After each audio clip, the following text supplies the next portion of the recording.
మీరు ఎంచుకున్న విలువలు నమ్ముకున్న సిద్ధాంతాలే వీటన్నిటికి అడ్డుపడ్డాయా లేదంటే లేదా ఇప్పుడున్న సమకాలీన రాజకీయ పరిస్థితుల్లో మీ వ్యక్తిత్వం సరిపోదని ఆగిపోతున్నారు? నేను జాగ్రత్తగా అడుగులేకపోతే కష్టం, వెనకాల సెక్షన్ దెబ్బతింటది. మీ అభిప్రాయమే మా వాళ్ళు చాలా మందికి ఉంది, మీకున్న అభిప్రాయమే మా వాళ్ళకి కూడా చాలా మందికి ఉంది, అభిప్రాయం ఉంది. ఎందుకైనా ఆలోచిస్తాడు, ఎందుకు ఆలోచిస్తాడు, ముందుకు వెళ్ళిపోవచ్చు కదా అని ఆలోచిస్తాడు. ముందుకు వెళ్ళాలంటే నాకున్న సైన్యం ఎలాంటి వాళ్ళు అంటే ఆయుధాలు పట్టుకునేవాళ్ళు కాదు, ఆయుధాలు పట్టుకుని యుద్ధం చేసేవాళ్ళు కాదు, తెలియదు పాపం వాళ్ళకి.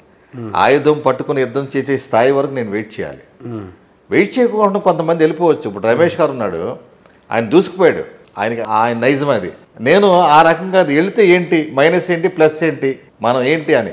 అంటే నేను ఒక్కడైతే దూసిపోతాను, వెనకాల సెక్షన్ ఏంటి అని ఆలోచిస్తాను. నేను ఒక్కడైతే దూసుకెళ్ళిపోతా, వెనకాల సెక్షన్ ఏంటి, మనం ఇబ్బంది పడతాం, నా వెనకాల ఉన్న వాళ్ళు ఇబ్బంది పడతారు అని. వాళ్ళకి ప్రధానంగా ఇబ్బంది ఉంటుంది అంటారు? ఉంటుంది, ఖచ్చితంగా ఉంటుంది. ఆ ఇబ్బంది వల్ల ఆగిపోయారు.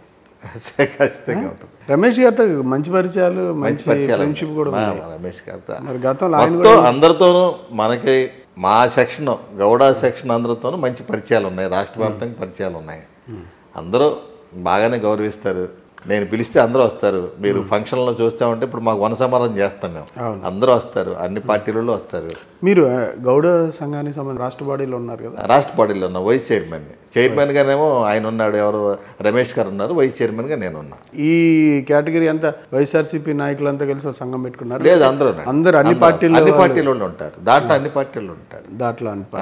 దానికి పార్టీకి దానికి సంబంధం లేదు. గౌడ సంఘం ద్వారా ఏం చేయగలుగుతున్నారు? గౌడ సంఘం ద్వారా గవర్నమెంట్ చేయలేని పనులు మనం సంఘం ద్వారా చేయగలుగుతున్నాం.